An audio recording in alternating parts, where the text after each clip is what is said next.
దాదాపు ఎన్నికలైన తర్వాత ఇంచుమించు 10 నెలల తర్వాత ప్రెస్ మీట్కి రావడం జరిగింది. ఇంట్రో గ్యాప్ ఇచ్చావు ఇవాళ వచ్చింది. ఈ గ్యాప్ లో చాలా మంది అనిల్ ఎట్టబోయాడు, మన సత్యం ఏంటి, అంతన్నాడు ఇంతన్నాడు అన్నాడు, ఎట్టో పారిపోయాడు అన్నారు. అటు చూడండి. పర్సెంట్ అరపర్సెంట్ తొందర ఎంతకన్నా వెయిట్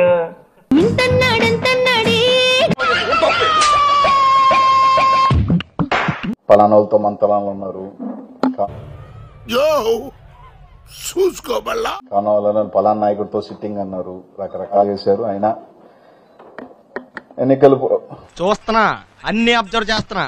రిజల్ట్ అందరం ఓడిపోయిన తర్వాత ఎందుకు సార్ పాతగాయని మళ్ళీ రేపుతారు? నాకు కూడా కొద్దిగా ఒక సంవత్సరం రోజుల పాటు, ఎందుకంటే వెంటనే అధికార పార్టీ మీద ముందుకు రావటం ఇవన్నీ కాకుండా చూసారా సార్ డబుల్ యాక్షన్. నాకు కొన్ని పర్సనల్ ఏంట్రా ఏమైంది ఇప్పుడు, ఫ్యామిలీ కావచ్చు, కొంచెం నా ఇది సెట్ చేసుకునే దానికి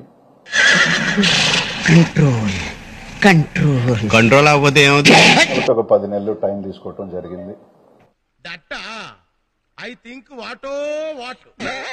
ఇంత లోపల జగన్మోహన్ రెడ్డి గారికి అండగా లేడను రకరకాల అవమానాలు భరిస్తే ఇంకా ఎందుకు ఇక్కడ పనిచేస్తున్నారు? రిజైన్ చేసేచ్చుగా. నా చిత్తశుద్ధి మా నాయకుడికి తెలుసు, మాకు తెలుసు, దాన్ని ఇది చేసుకోవాల్సిన అవసరం లేదు. కానీ నేనుగా పాస్ బీకేవులే, నువ్వేడ పోయావా? అది ఇదో ఒక సెక్షన్ కింద నిన్ను కూడా చేస్తాడా? నువ్వు జాగ్రత్త అయ్యో.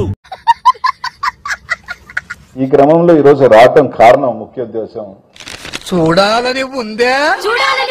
ఎన్నికలు అయిపోయిన ఒక 3 నెలలు 4 నెలల పాటు రెడీగా ఉండండి. నా మీద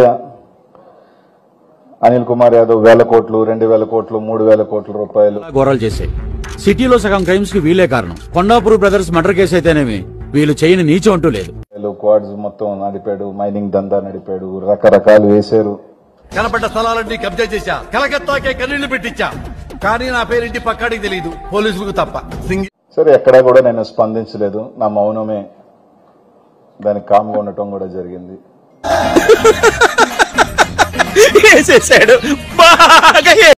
ఇంత పోయింది, అంత పోయింది, ఇంత పోయింది, ఏదేదో రాశారు. చాలా మంది ఏం చిల్లర కాదురా మీరు. చాలా మంది మాట్లాడారు, చాలా మంది ఇది చేశారు. సరే రైట్, ఎవరికి ఆయన ఏం చెప్పారో విన్నారుగా, ఇకనైనా మారదాం. ఎవరికి ఏ మీడియాకి సంబంధించిన వాళ్ళు 100 కూడా వార్తలు రాశారు, అన్ని కూడా రాశారు. ఇలాంటప్పుడే గుండె రాయి చేసుకో. సరే, దాని గురించి ఇప్పుడు నేను మాట్లాడుకోవాల్సిన అవసరం లేదు. ఎందుకంటే దేనికైనా సరే రైట్, ఎందుకు పనికిరా, లెట్ ఏది జరిగినా దానికి సంబంధించి ఫేస్ చేసేదానికి కూడా ఇప్పుడు సిద్ధంగానే ఉంటాం.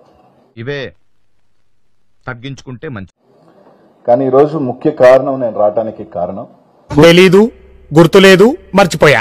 మా జిల్లా అధ్యక్షుల వారిని కాకాని గోవర్ధన్ రెడ్డి గారి మీద ఇల్లీగల్ గా జరుగుతున్నట్టు ఒక కేసు పెట్టడం జరిగింది. సో జ్యుడిషియల్ ని అప్రోచ్ అయ్యే అవకాశం ప్రతి ఒక్కరికి కూడా ఉంటుంది, ఆ రైట్ ఉంటుంది. తప్పకుండా రైట్ కి కోసం మా నాయకుల వారు వెళ్ళటం కూడా జరిగింది. ప్రధానంగా నేను రావటానికి కారణం ఏంటంటే, ఈరోజు చాలా మందికి నెల్లూరు జిల్లా ప్రజలకి, సరే నా మీద వేసినాయి అంటే రైట్, చూద్దాం నేను ఒకలా తవ్వుకుంటా పోతే అన్ని ఎక్కడెక్కడ తవ్వుకుంటాం, అన్ని కూడా తవ్వుకుంటాం, ఇబ్బంది ఏం లేదు. కొన్ని చెప్పుకోలేము సార్, అలాగని చెప్పకుండా ఉండలేము. ఎవరెవరు ఉన్నారు, ఎవరెవరు చేసుకున్నారు, తవ్వుతా పోతే అన్ని కూడా బయటకు వస్తాయి, ఏం ఇబ్బంది లేదు. చూడు లేచిపోద్ది. లేదా అనిల్ కుమార్ యాదవ్ సైదాపురంలో అడుగు పెట్టాడా, గూడూరులో అడుగు పెట్టాడా, మైన్ ఓనర్ని పిలిచి మాట్లాడా అంటే మాత్రం మీ అందరికీ కూడా చెప్తా ఉన్నాను, ఇల్లీగల్ మైనింగ్ జరిగింది.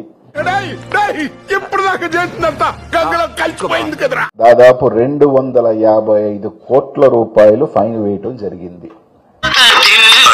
భరించలేకపోతున్నాం బ్రో, డబుల్ పేమెంట్ ఇస్తున్నాను. కాదండి, మీరు చెయ్యాలంతే.